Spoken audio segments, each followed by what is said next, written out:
Good morning, everyone.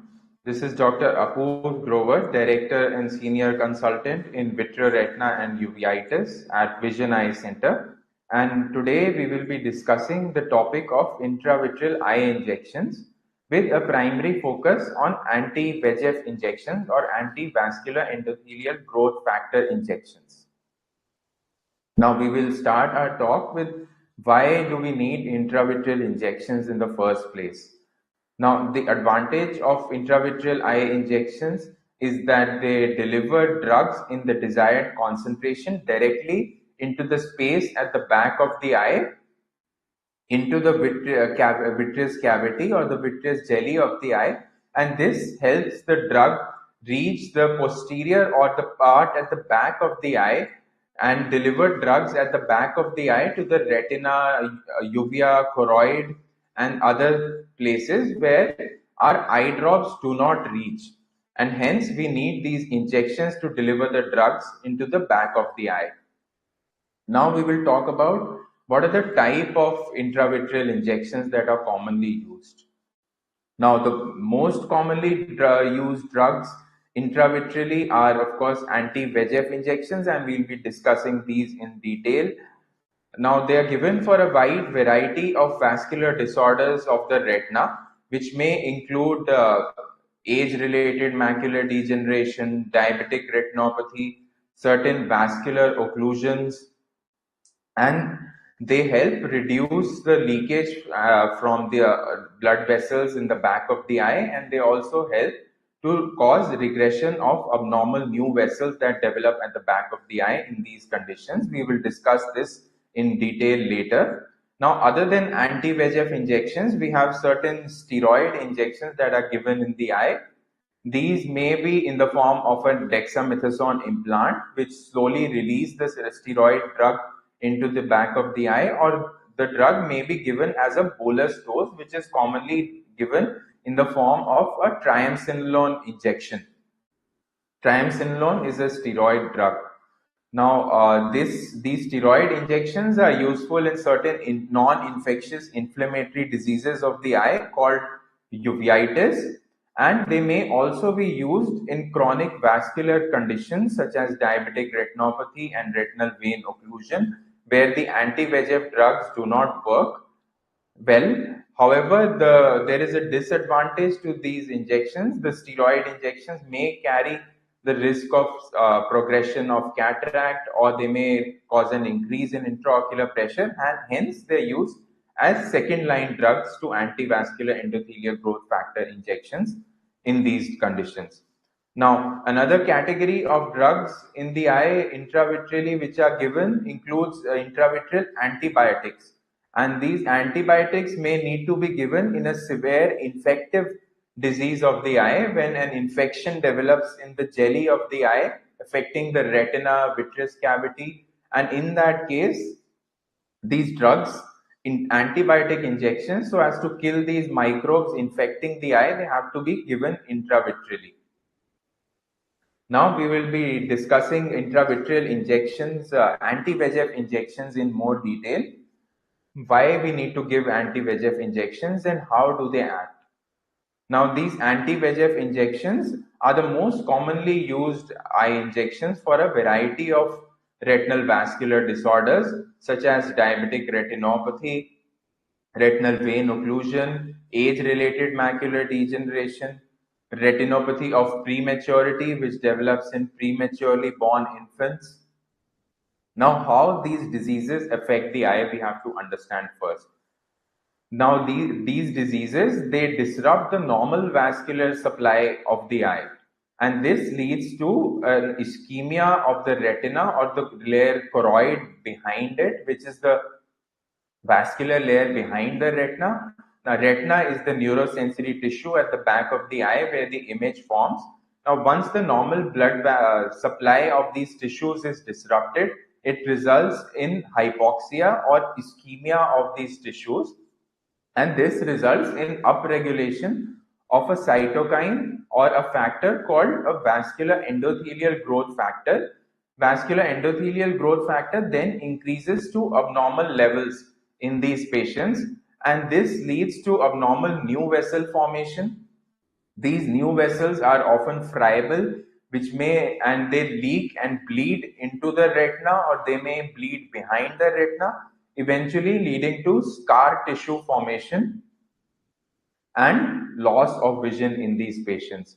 Now, this vascular endothelial growth factor upregulation may also cause leakage from normal small blood vessels at the back of the eye called capillaries. These capillaries leak into the back of the eye, producing a condition called macular edema, wherein fluid accumulates in the center of the retina, causing blurring of vision and may cause permanent loss of vision if left untreated. Now, how these anti-VEGF injections act, they neutralize the effect of this excess VEGF and they cause shrinkage of these abnormal new vessels that have developed at the back of the eye, hence preventing any complications and vision loss from these abnormal new vessels. They also reduce the leakage from the capillaries that has developed, causing resolution of macular edema, and this is how they act to prevent vision loss in these conditions. Now, another question that is commonly asked is, will this injection be painful? And what is the procedure for eye injection? It is important to note that before the procedure, a topical anesthetic drops will be instilled in the eye, which anesthetizes the eye and it makes the eye numb to pain sensation. So, although the patient will feel some pressure and touch during the procedure, they will not feel any pain. So, we do not need to worry about pain when it comes to this procedure. Following the installation of topical anesthetics, the lids are cleaned with a povidone iodine solution and one drop is instilled into the eye so as to prevent any chances of infection from the procedure. A lid speculum is placed to keep the eye open during the procedure. The face and the nose may be covered along with the mouth may be covered with a drape so as to prevent any chances of infection during the procedure. The injection is then given about 3 to 4 millimeters into the white part of the eye away from the cornea in a special way so as to not cause any damage to the retina or to the lens of the eye. Once this injection has been given, the lid speculum is removed, the eye is clean, and antibiotic drops may be applied. So, patient will feel a slight touch or pressure during the procedure but will not feel any pain. Now, another commonly asked question is what to expect after the injection and what are the precautions one should take after the injection. It is important to note that one can resume their normal activities and work after the injection. There are no special restrictions after the injection except to prevent any eye contamination. So the patient may be advised not to rub the eye, not to go swimming immediately on the day of the injection, not to splash the eye immediately after the injection.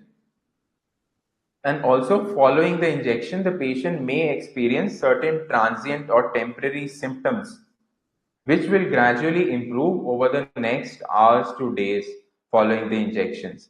There may be a mild discomfort or foreign body sensation following the injection. This will improve over the next few hours and days. Certain topical tear substitutes or lubricant eye drops may be given so as to provide relief from this sensation. There may be a transient blurring of vision immediately after the injection. This may happen because of the betadine drops which have been instilled or because of a transient rise in intraocular pressure, and this will gradually get better over the next few hours. There may be redness at the site of injection. This is very common. This may happen during the injection. If there is a small bleed from the superficial vessels of the eye, it is important to note that this redness will not affect your vision and it will subside by itself over the next few days. So there is no need to worry if there is redness at the site of the injection immediately after the injection. It is advised to review with your retina specialist or the treating ophthalmologist if there is any deterioration in vision over the next few days following the injection, or there is any sudden increase or any severe pain after the injection over the next few days. Now, we will also discuss if these injections are safe. Are there any side effects or long-term complications following the injection? Now, it is important to note that these anti-VEGF injections are usually very safe and they do not have any major long-term complications. Some of the rare complications that may develop after the injection may include a condition called endophthalmitis, which is an infection in the eye. However, the risk of infection following an intravitreal injection is very rare, and the risk is less than 1 in 1,000 injections. And this can be treated with intravitreal antibiotics, provided it is diagnosed timely. Another condition that may develop will be a transient inflammatory reaction in the eye. Although this is also very rare, it can be treated with certain eye medications and oral medications. There may be a transient bleeding into the eye, a condition called vitreous hemorrhage. Again, very rare, and it will subsequently, even if it develops, it will subsequently resolve over the next few days. Now, what will be the follow-up following the injection? Once these injections have been given, the follow-up will be scheduled by the retina specialist depending on the disease being treated and depending on the injection being given. The follow-up will usually be 4 to 6 days or 4 to 6 weeks following the injection. However, the interval will depend on the disease being treated as well as how the response to the injection is. It is important to note, although these injections are very useful in preventing vision loss due to retinal vascular conditions like AMD and age-related macular degeneration, diabetic retinopathy, these injections often need to be repeated at frequent intervals, especially in the beginning. The treatment interval will be decided by the retina specialist after a thorough examination of the eyes with the help of certain ancillary investigations such as fundus photographs and optical coherence tomography, which is a test which uses light rays to scan the different layers at the back of the eye. Next, we will discuss what are the conditions that commonly require anti-VEGF injections. Now, a lot of chronic vascular conditions such as diabetic retinopathy, retinal vein occlusion, age-related macular degeneration, wherein there is hypoxia of the retina, often need these injections to prevent vision loss from these conditions. Now, we will summarize what has been discussed about these injections and then we'll take questions on the topic. Now, anti-VEGF injections and intravitreal injections in general is a very safe procedure which can be performed with minimum eye discomfort and pain. And these prevent vision loss from chronic retinal vascular conditions such as diabetic retinopathy, age-related macular degeneration, retinal vascular occlusions, and retinopathy of prematurity. These injections often need to be repeated for these chronic eye conditions.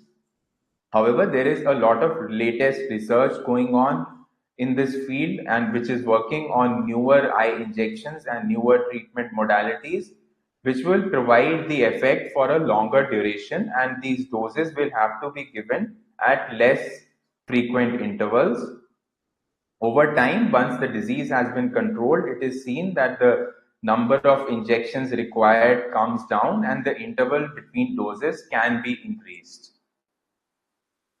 I hope the above information was useful. For any further queries, you may contact us at Vision Eye Center. I'll now take questions on the topic. Uh, any questions?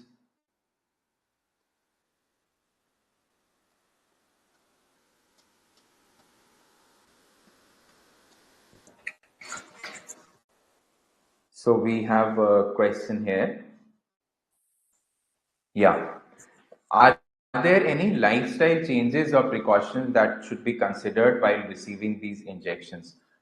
This is a particularly important question, and it should be stressed that the primary cause of the disease for which the patient is being treated needs to be controlled. Suppose these injections are being given for diabetic retinopathy.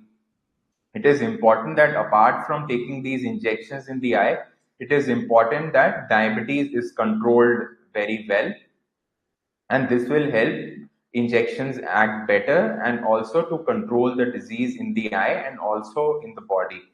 And suppose there is a retinal vein occlusion which has developed because of high blood pressure, it is important that blood pressure should be controlled simultaneously so that the disease can be controlled well. In age related macular degeneration, there is a high risk of progression in smokers. So, smoking in general should be avoided in these patients receiving anti-VEGF injections, whether it comes to age-related macular degeneration, diabetic retinopathy, or retinal vein occlusion. Now, we'll take the second question now.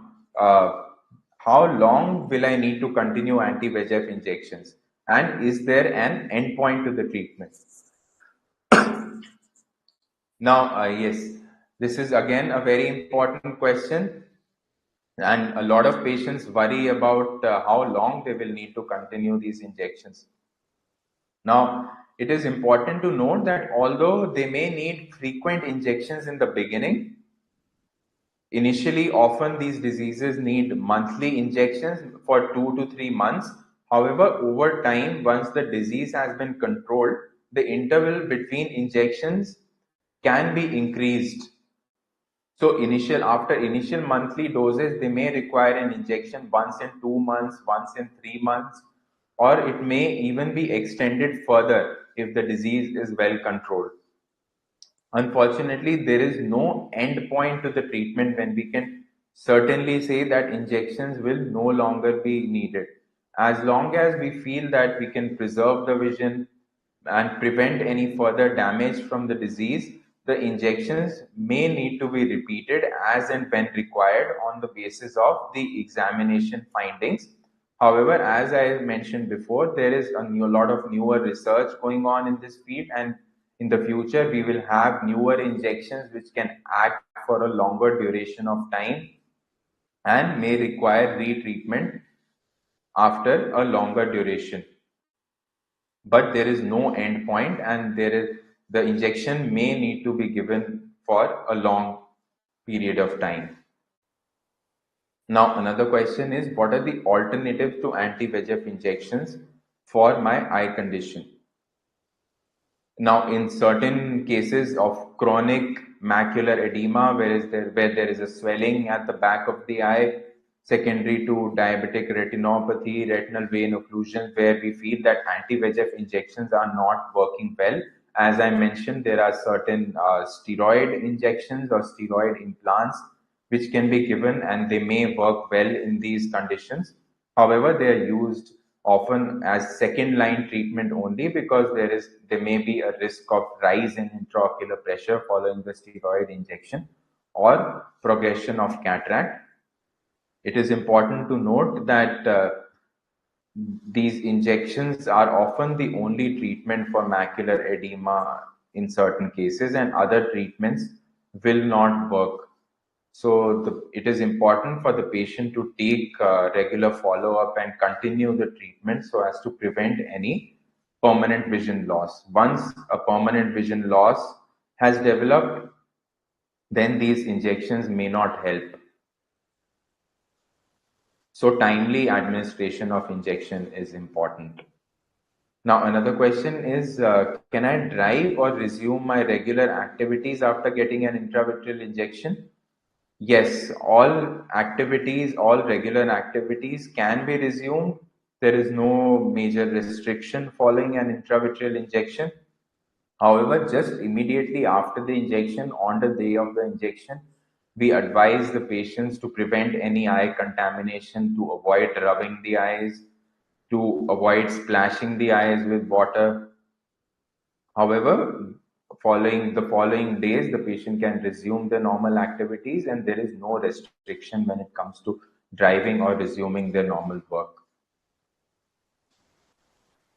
So once again, I'd like to end my talk with a message saying that these intravitreal eye injections, especially the anti-VEGF injections, are very safe, with the chances of complication being very rare, and they have been a revolutionary treatment in us saving the vision of patients with long-standing vascular disorders of the retina and the choroid, such as age-related degeneration and with diabetic retinopathy, retinal vein occlusion, retinopathy of prematurity in premature infants. These injections have worked very well to save vision in these conditions. However, it is important that the patient follows up timely, and also the disease is diagnosed timely, so that the vision in these patients can be saved before any permanent damage has developed. So it is advised that patients with diabetes and with hypertension and old patients who are beyond 70 years of age, they come for a regular eye checkup, so that if any such disease develops, it can be diagnosed and treated timely. Thank you. For any further queries, feel free to contact us at Vision Eye Center.